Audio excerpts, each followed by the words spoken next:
up? This is a totally impromptu, totally random pop into the group. This is, of course, Allison, your group leader.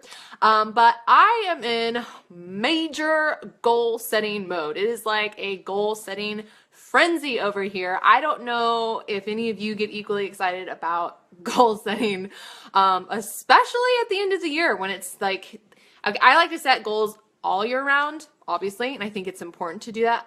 But I super love setting goals at the end of the year for the following year. There's just something so exciting about starting new year, starting fresh, all of that stuff, getting it off with a bang. So one of my absolute favorite things to do every single December is to sit down and just kind of like dream and plan out and set goals for 2017. Who is with me? So I have been kind of doing it every day, off and on, setting goals. And that is what I am doing some of today. And so I'm like, you know what? Maybe I'll pop in and share a little bit about my goals, how I set goals, in case any of you like to see how other people set goals. Thought it would be fun to kind of share with you how I set goals for the following year, since that is what I am doing today. By the way, if you want to share anything about how you set goals, I love hearing about how others set goals, so feel free to do that. But yeah, I'm just going to kind of dive in with how I like to set goals for the following year. So I will say that goal setting for me, and I think for everyone, both personally and professionally for your business, is super important. I would not have accomplished probably half of what I did this year without sitting down and setting goals. Things like, things don't happen by accident. Things happen because you're being intentional and you're setting goals and you know what you want. What's up, Sarah? So the first step I would say to you, and what I think is super important, is to set goals. If you're not a goal setter, my goal for you is to become a goal setter for 2017. Setting goals is going to give you focus. It's going to give you purpose. You can't exactly get what you want if you don't know what the heck you want. You know what I'm saying? So you need to sit down, figure out what the heck you want, set some goals, write them down. So many people don't set goals, and then the people who do set goals don't write them down, and then the people who do write them down don't break them down into steps and do them. So we want to be the people who set goals, and we get our goals, and we make shiz happen. So set goals and write them down. So I use a planner. I strongly believe in the power of planners. You want to write your goals down, and what better place to write them down in than a planner? I know that planners don't come naturally to everyone. I'm a total planner freak. I've always loved planners. I think I've been obsessed with them since high school. But if you are not obsessed with planners, I would say try one for 2017. I think the key is to figure out if you're a digital planner person or a tangible planner person. For example, there are a ton of awesome digital planners like Trello, I've heard, is awesome. Asana is a really cool free digital planner. I've tried it. It's great, but I'm old fashioned. I like to have a tangible planner in my hands, open on my desk. I like to write in it and put stickers in it. So I think you just need to figure out if you're a digital person or a tangible planner person. But having a planner is going to allow you to get your goals onto paper, your plan onto paper. It's going to allow you to break your goals down into monthly goals, into steps, and schedule things out and clear the clutter in your brain and take away overwhelm and so many other things. So have I sung the praises of planners highly enough yet? I am super passionate about them. Highly recommend them for all of you, both personally and professionally. What's up, Megan? You have to physically write stuff down to even have a chance at remembering anything. Me too. Like, that's the problem with me in digital. I will go on the digital thing and then I just forget about it. But if I have my tangible planner on my desk open at all times, then it's like in front of my face all day. So, but I understand some people prefer digital. That's totally cool. So figure out what works for you. I use my Blog Plus Life planner.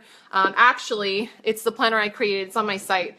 But I actually started creating courses this year, so I came out with a new planner. It's got unicorns on it. It's for course creators. Anyway, that's what I use. I'm really picky about planners, and I couldn't find one that had everything I wanted, so I designed my own.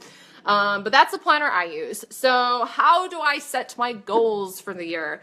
Well, first, at the end of the year, since it's December, I like to sit down and figure out what worked in this past year, like what went really well, what worked, what grew my business, and then what didn't work. So I kind of sit down and write down the things that were awesome, and then I also sit down and write down the things that were not so awesome. What's up? List of things done. Yes, exactly, Sarah. Usually email myself lists every year. Okay, Sarah, I challenge you to keep up with a planner. Do what works for you. If you are getting stuff done with that method, that's totally cool. For me, a planner though is better because you cannot just write things down like to-do lists, but you can also schedule things out. You can kind of plan out your month strategically and all of that. Anyway, okay. So when I'm setting goals for the following year, like I am right now, I'm going to look at what worked really well this year, and then I'm going to work with what was like, wah, this year. So for example, for me, devoting time to Twitter this year, I've never been into Twitter. I don't like it. It was a waste of time for me this year. Like it is pointless for me to post on Twitter pretty much. So that is going to be one thing I ditch next year. I'm not devoting any time to Twitter. So I'm going to figure out what was a waste of my time this year, and I'm either going to change it or I'm not going to do it again. Another thing that I'm not going to do this upcoming year is guest posting. For me, I just don't really enjoy it, and I don't see like a huge growth in really anything for me as far as guest posting goes. So I'm not going to do any guest posting in 2017. But I'm also going to look at what worked really well this year. Like for instance, for me, doing webinars, I love them. They're super fun. They grow pretty much everything in my business. So I'm going to be doing more of them in 2017. So I sit down, looked at what worked, what didn't, write those things down.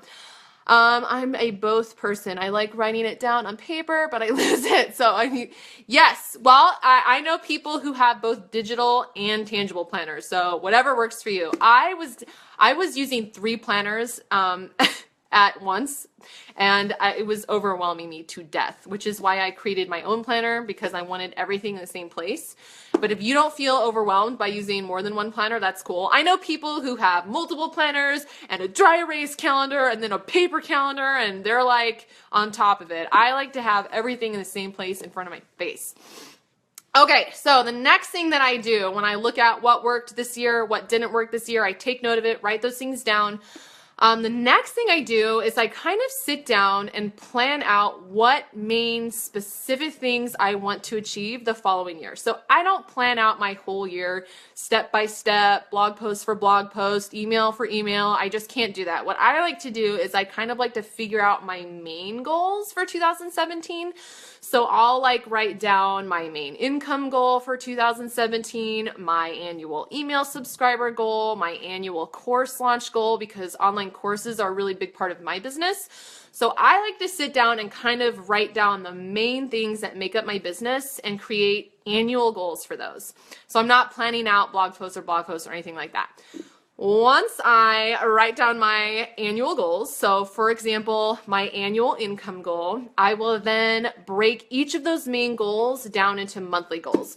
So I will grab my planner, and at the beginning of every single month, so taking that income goal, for example, let's say I got my annual income goal, I will then break that down. I will just divide it by 12, figure out, okay, how much money do I need to make every single month to hit my annual goal? So I will write that down at the beginning of every month.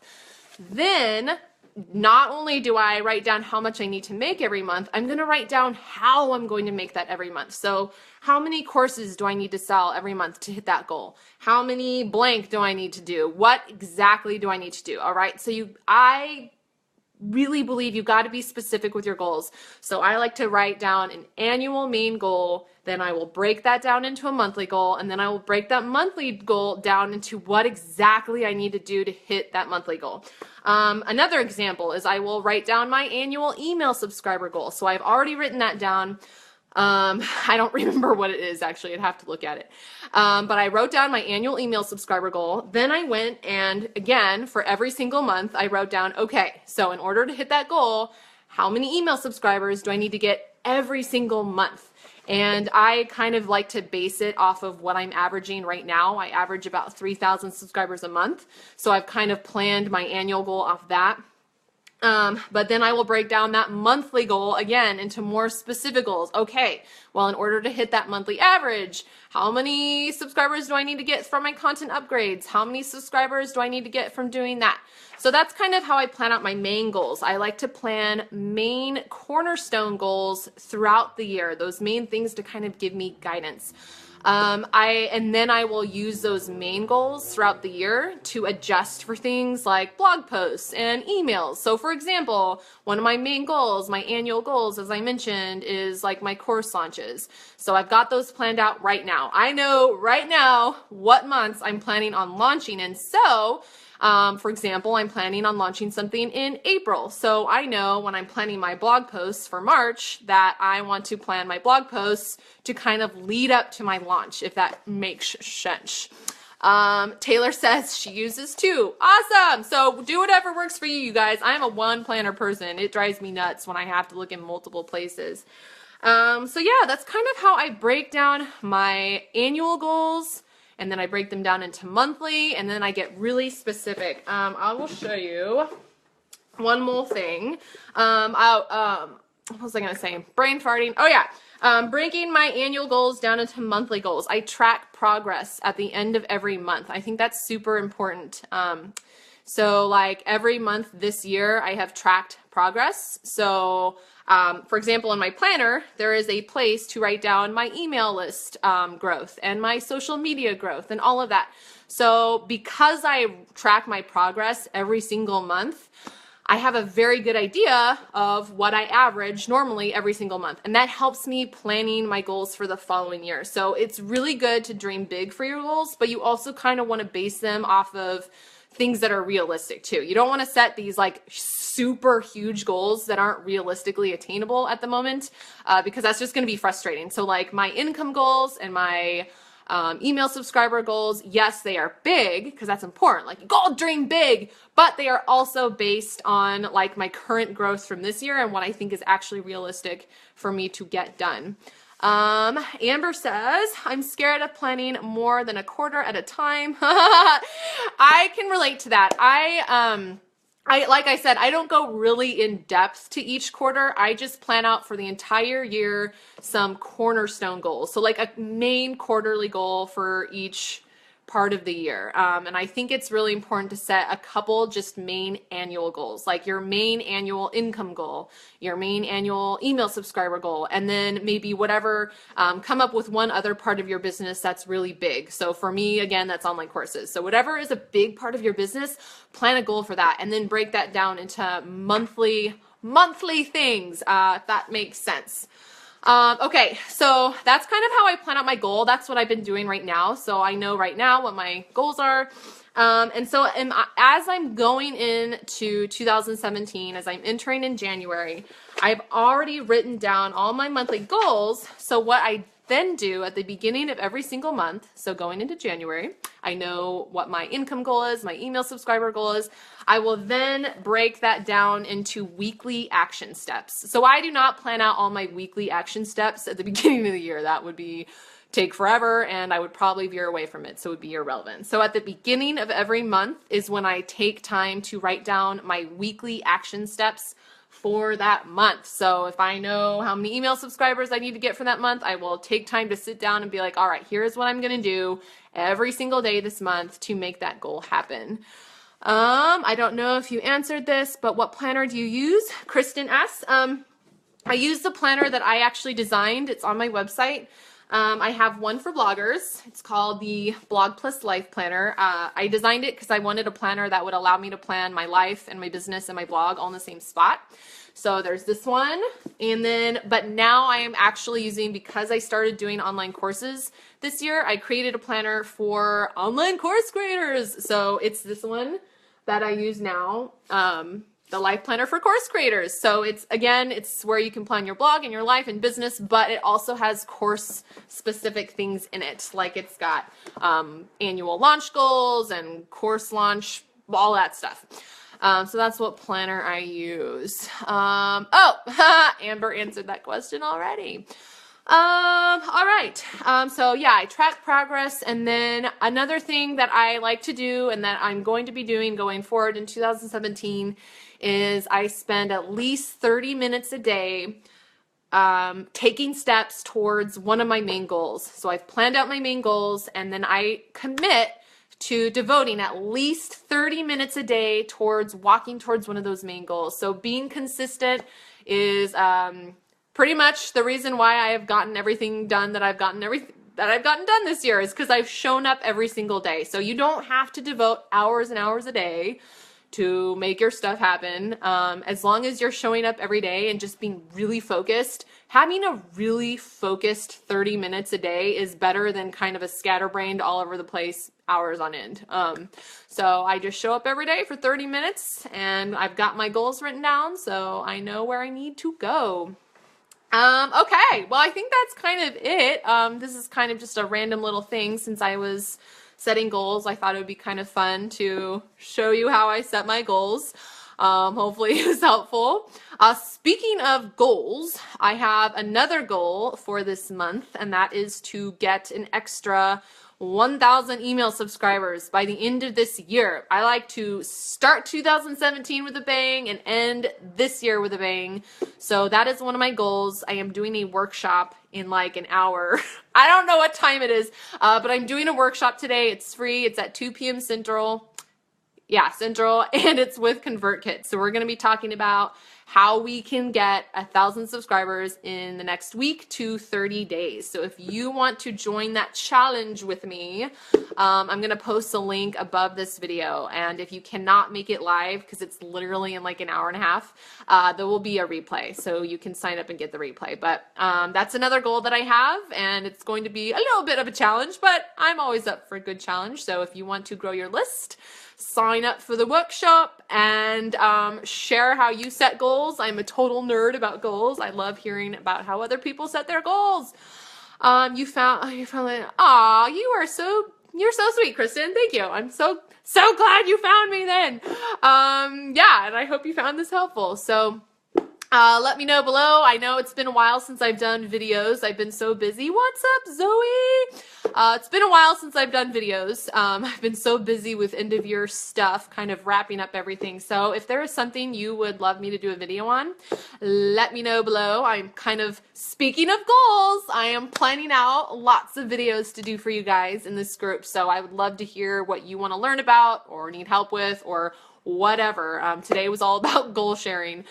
Megan, you have 13 subscribers. Yes. Well, you should come to the workshop today. We are going to be going over how to also get your first 100 subscribers. So if you are just starting your email list or you have like just a couple, that's totally cool. We're going to be talking about how to get your first 100.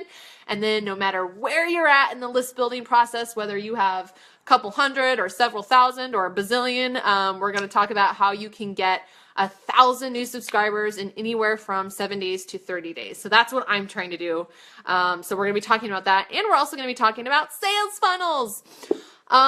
You love goals too? Yes. Also super jelly how comfortable. Yeah, you're sweet. Well, all I can say is do video. The more you do video, the more comfortable you will get. So I know it can be really scary, but you just got to start doing it. You just got to jump in. The more you get on like Facebook Live, the easier it'll get. I just look at it as I'm talking to you guys. You are all my friends. It's not scary. You guys are cool. I'm just sitting here in front of my Christmas tree, chatting with you guys, sharing about goals. So just get out there and practice. It gets easier, I swear. You're a spaz in person. Trust me, I'm a total spaz and I'm very awkward. So I know you guys have seen me say some pretty random weird things, right? That's fine. Like, we all love awkward. We all love weird. I mean, who doesn't, you know? People are going to connect with you. People can relate to being awkward. You know, I fully admit to being awkward. So, yeah, embrace the awkwardness. I love to embrace the awkwardness. You'd love to join the webinar. It's almost 3 a.m. here. So Whoa, it is super late. Where are you from? That's awesome. And go to bed. But definitely be sure to sign up at the link. I'm going to post it right now as soon as I get off. I also posted it yesterday in the group, but you have to sign up in order to get the replay. Yeah. Okay, well, you all, I am going to go get ready for Sud Workshop because I don't even know what time it is, but I should probably get ready for that. Sign up for it if you want to grow your list. Let me know below. As I said, I'm planning out my videos for next year, so let me know what you all want to talk about in the videos. Share your goals. See, there we go. Awkward, spaz, squirrel. And I will see you guys hopefully at the workshop today. If not, I will see you in the group later this week. Okay, bye.